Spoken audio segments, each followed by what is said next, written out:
de la participación de los demás. Así que por ahí comenzamos. Bueno,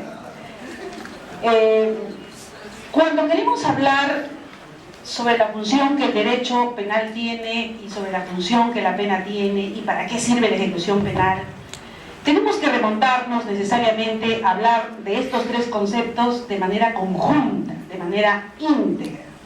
En las clases hablábamos el primer día de clase de qué es el derecho penal, para qué sirve, y cuáles son sus fines, y cuáles son sus funciones.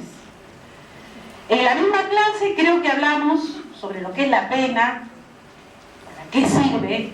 Hubieron muchas discusiones, algunos dijeron para sancionar, para castigar, otros dijeron para resocializar, otros dijeron que no sirve de nada. Acá tengo algunos alumnos muy valientes que se atrevieron a contradecirme muchas veces, lo cual celebro mucho. Pero ahora que hiciéramos un pequeño resumen de eso. Y no vamos a ocuparnos de todo el derecho, sencillamente para decir que no hay que confundir los fines y las funciones, ni del derecho penal, ni de la pena, ¿no? Los fines son el elemento teleológico, la finalidad, hacia qué va. El derecho penal, hacia dónde va, hacia qué va, ¿no? Y creo que es cierto que la situación no es pacífica, pero hay una corriente mayoritaria a considerar que los fines del derecho penal, la teleología del derecho penal, es precisamente la protección de la sociedad y del orden jurídico en la sociedad. Los funcionalistas dirían que el fin del derecho penal es la protección del sistema normativo. Si me equivoco, por favor, levantan la mano y me contradicen, con mucho gusto. Bien, entonces ya tenemos los fines, la protección del orden jurídico. ¿Y las funciones cuáles son? Porque por ahí dijeron, bueno, y los bienes jurídicos donde quedan, y la prevención del delito donde queda. Precisamente, esas son las funciones, el para qué está el derecho penal. El derecho penal está entonces, primero, para proteger bienes jurídicos, segundo, para la prevención del delito, y tercero, para la protección de la sociedad, ¿no es cierto? Para eso está el derecho penal. Bien, y ahora, la pena.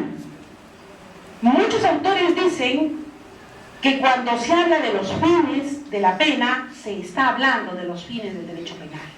Y tal vez no les falta razón, pero creo que hemos avanzado ya bastante en la discusión y sí hay una diferencia entre los fines y las funciones del derecho penal y los fines y las funciones de la pena simplemente, ¿no?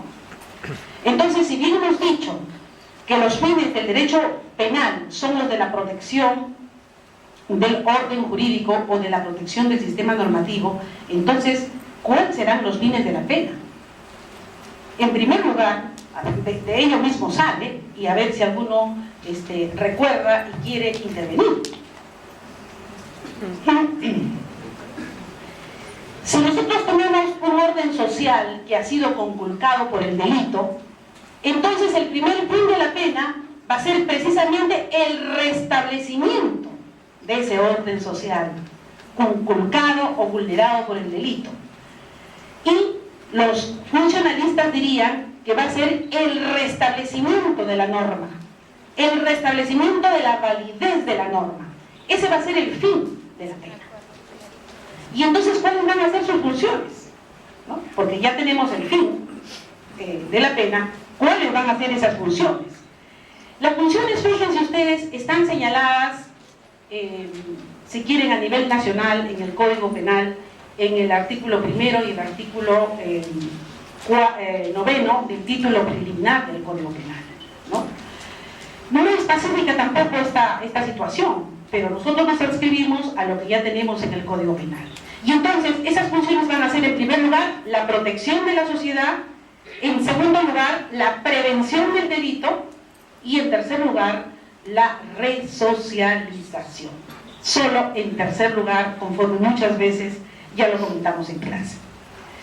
Muy bien, y cuando hablamos entonces de protección, de prevención y de resocialización, tal vez tendríamos que referirnos un poco a las teorías de la pena. A las teorías de la pena que nos hablan de lo que es, según ellos, la función de la pena y lo que la pena misma significa.